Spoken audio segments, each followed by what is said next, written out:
2021년 2월 둘째 주 오늘은 지난 한 주간 호주에서 가장 이슈가 됐던 뉴스를 소개해드리도록 하겠습니다. MKL 시즌입니다. 한 주간 이슈가 된 소식은 두 차례 호텔 격리 직원 확진자가 나온 빅토리아와 격리 조치 해제 후 16일차 검사에서 확진자가 나온 뉴사우스웨일스주 소식, 학생, 취업비자 등 모든 임시비자 소지자들에게도 백신 무료 접종을 발표하며 백신 추가 공급을 체결한 소식과 잡키퍼 연장 요청하는 퀸즐랜드주와 이를 비판하는 뉴사우스웨일스주 소식입니다. 10개월 만에 처음 지역 감염자가 나오며 5일간 락다운이 시행됐던 서호주는 더 이상 감염자가 발견되지 않아 이를 종료했습니다. 하지만 최소 일주일간 임시 규제 조치가 유지될 예정인데요. 모든 주민들은 야외 운동실을 제외하고는 집 밖에서 마스크를 계속 착용해야 하고 실내 모임 인원은 20명까지, 행사장과 결혼식은 4평방미터 규칙하에 150명까지 참석이 가능합니다. 식당과 펍 등에서는 자리에서 앉아서만 술을 마실 수 있으며 방문자 추적 시스템을 갖추지 않은 곳에는 과태료가 부과될 예정입니다. 빅토리아주에서는 지난 목요일 호주 오픈 참가 선수들의 격리 호텔이었던 멜번 그랜드 하얏트 호텔에서 격리자들 지원 업무를 담당했던 20대 남성이 전염성이 강한 영국발 변이 바이러스에 감염된 것으로 확인이 됐는데요. 이 때문에 28일간 이어져 오던 지역 감염자 제로 기록도 깨졌습니다.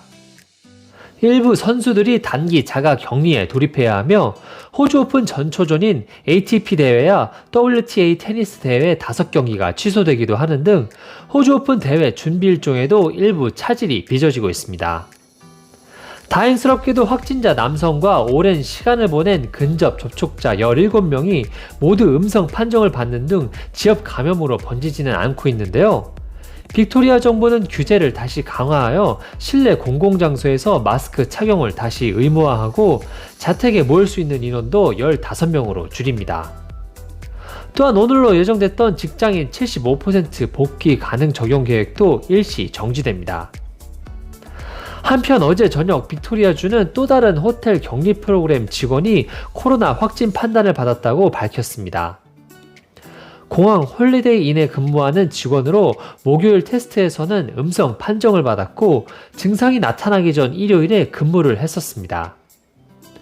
이런 가운데 오늘부터 호주 오픈이 개막이 되어 멜번 파크로 인파가 몰려들 것으로 예상이 되고 있는데요. 잇따른 격리 프로그램 직원의 확진으로 보건 당국은 긴장을 하고 있습니다. 뉴사우스웨일스주의 경우 일요일 통계까지 확진자 제로를 이어갔으며 별다른 문제가 생기지 않으면 2월 12일 금요일부터 사회적 거리두기 규제가 완화될 예정이었는데요. 확진자가 발생했습니다. 14일간의 호텔 격리 프로그램을 마친 여행객이 격리 기간 동안 이루어졌던 2번의 테스트에서 음성 판정을 받았지만 집에 도착한 후 혹시 있을지 모를 추가 확진자를 가려내기 위한 16일차 검사에서 양성 결과가 나왔는데요. 다행히 감염 정도는 낮으며 같은 집에 사는 사람들도 음성 판정을 받은 상태입니다. 해외에 고립되어 있는 호주인들이 더 많이 귀국길에 오를 수 있을 것으로 보입니다. 호주 정부는 올해 초 전염성이 높은 영국발 코로나 바이러스가 호주에서 발견이 되자 해외 입국자 수를 절반으로 조정했었는데요. 2월 15일부터 각 주별 해외 입국자 상한선이 다시 증가가 됩니다. 뉴사우스웨일스주는 하루에 430명, 주당 약 2천여 명, 퀸즐랜드주는 한 주에 1000명, 빅토리아주는 한 주에 1310명, 남호주주는 한 주에 530명의 해외 입국자를 더 허용할 예정인데요. 이에 맞춰 NT주의 하워드 스프링스에 위치한 검역시설 수용인원도 2배 이상 확대할 예정입니다. 한편 최근 해외 입국자들이 이용하는 격리 호텔 직원들이 잇따라 코로나 양성 판정을 받으며 지역 사회에 위협을 주었습니다. 격리 호텔이 대부분 시티 중심부에 위치해서 그 위험성은 더욱 컸었는데요. 이런 위험을 줄이고 시티의 제한적인 호텔 이용에 따른 제한된 인원수를 늘리고자 지방지역으로 격리 호텔을 이동시키자는 의견이 있었습니다.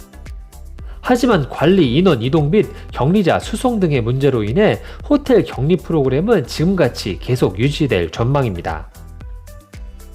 호주 정부가 학생, 취업, 기술, 가족 비자 등 대부분의 비자 소지자에게 무료로 백신을 공급하겠다고 발표한 데 이어 접종 자격이 불확실했던 난민과 난민 희망자, 임시보호 비자 소지자, 브리칭 비자 소지자들에게도 백신 접종을 약속하며 제약회사 화이자와 추가로 1,000만 명분의 코로나 바이러스 백신 공급 계약을 체결했습니다.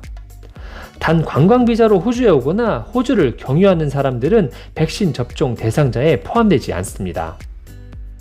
호주 정부는 백신 접종 증명서를 스마트폰 정보 앱인 익스프레스 플러스 메디케어 앱을 통해 관리될 것이라고 밝혔는데요.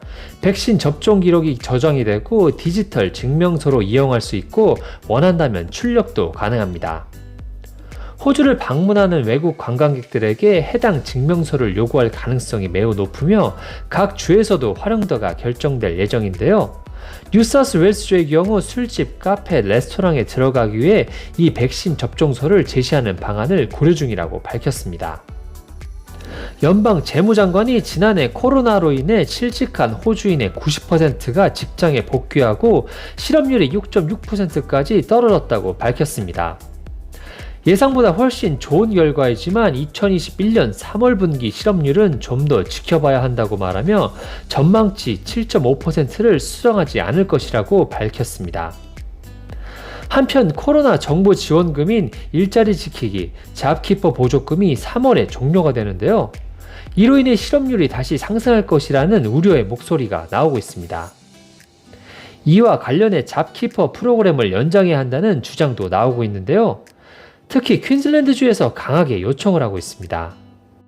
관광업이 발달한 퀸즐랜드주는 국경 봉쇄로 인해 관광 대부분 사업체들이 위험에 빠져 있고 잡키퍼가 연장되지 않으면 큰 문제가 발생할 것이라고 주장하고 있는데요.